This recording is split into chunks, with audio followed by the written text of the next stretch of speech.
Courir, souffrir, se dépasser. Accepter de gravir une montagne de sacrifices pour atteindre ses objectifs, même ceux que l'on n'avait pas planifiés. Quand Gérard Bourras décide de se lancer à 58 ans à l'assaut de l'Everest, il y consacre 4 ans d'efforts et de préparatifs.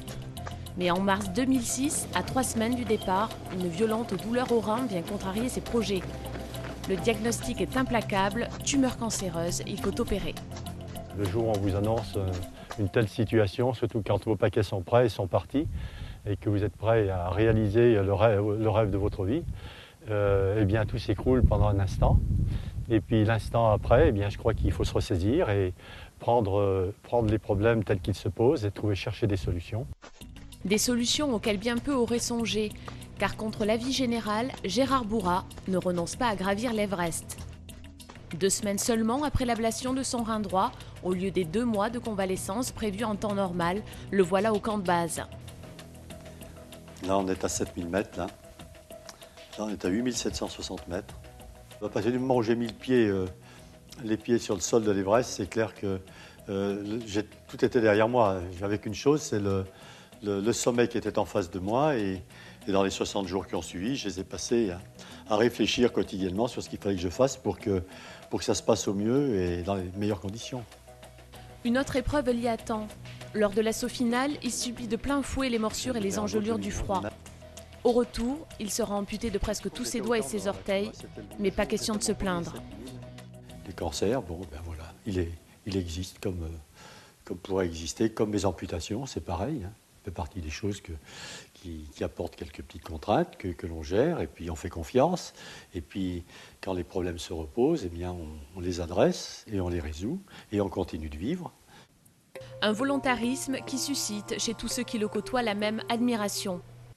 Ça, c'est le drapeau en fait qu'il a déposé en haut de l'Everest en 2006. Je vois beaucoup de personnes qui sont touchées par cette maladie, à qui je raconte cette histoire et qui, si vous voulez, retrouvent là aussi l'espoir, l'espérance et je pense que c'est un élément fondamental en tout cas de la guérison.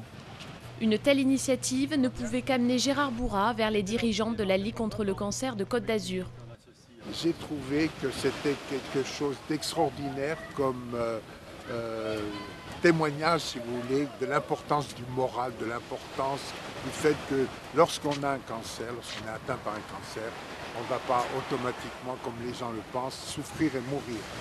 Et c'est désormais soutenu par la Ligue contre le cancer que ce sportif veut écrire une nouvelle page de son aventure personnelle. Depuis 2006, il a dû affronter à plusieurs reprises la maladie sous forme de métastases aux poumons, avec à chaque fois la même méthode radicale, marathon des sables au Sahara ou diagonale des fous sur l'île de la Réunion.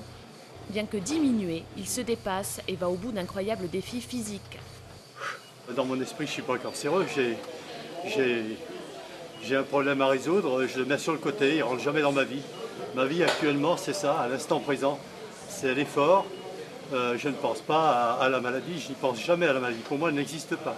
Ça permet d'une part de vivre, et ça permet sûrement de la réguler sans s'en rendre compte en fait. Son dernier projet, partir une nouvelle fois à 67 ans à l'assaut de l'Everest et le gravir au nom des 722 000 adhérents de la Ligue.